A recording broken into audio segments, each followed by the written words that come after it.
As promised, I told you guys that we had some issues to fix from the first pair that we tried to create with the patterns, making sure that the pattern was all facing the same way.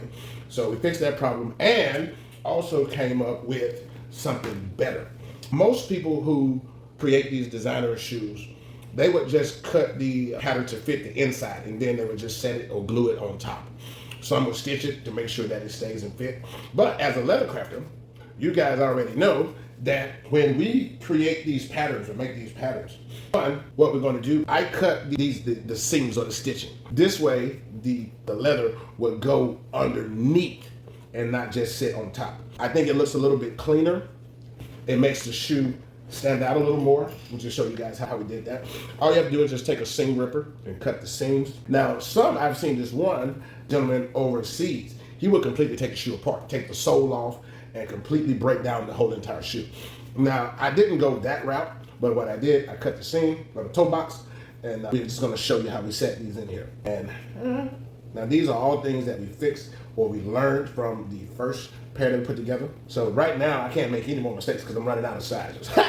But you guys can see how that's going to fit clean inside of the shoe. Let me put my shoe tree back in there to show you how this is gonna fill out. So we're gonna glue it all back down, glue the top part back down, and then stitch right back into the original seam. You want to make sure that it sits cleanly and flush in your stitching.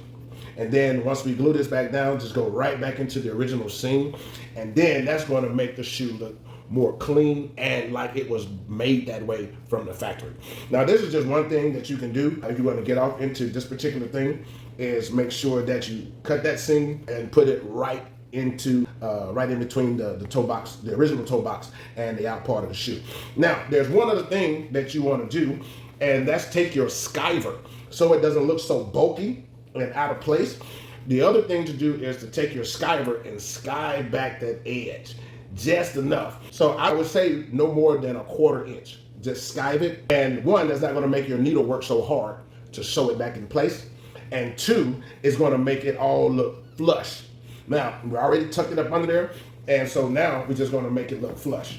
So make sure that when you mask these, or when you're putting these together, you can just make sure that you do all of the prep, remeasure again. Make sure that everything is going to go together before you even start the gluing process. You want to make sure that all of this is going to look clean. I'm just going to make sure all of that's tucked like it's supposed to be tucked.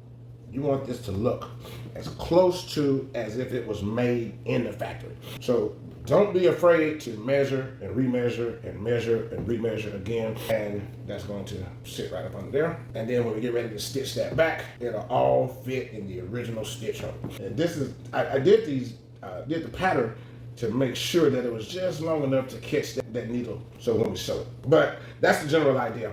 It's not going to sit because of the way that the shoe is made and it's going into rounded portions. But when this is all said and done, that's how it's going to sit. Nice, flush, clean, and boom.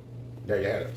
You guys stick around to show you that we fixed everything, and you can see that all of the Louis logos are facing up, even in the toe box. That's how it would look if it was made in the store. The logo would face all up. Make sure that you acetone these very well. Now, one thing that I also suggest is go ahead and paint these. Go ahead and paint them before you put your leather in there. So that way, if it's any overspray or anything like that, it won't get onto your leather or onto your designer leather.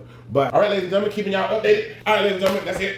Right here at Premier Leather Crafters. All right, I'll see y'all guys on the next one right here at Premier Leather Craft Studios with the Leather Cowboy in the Dirty South. Peace.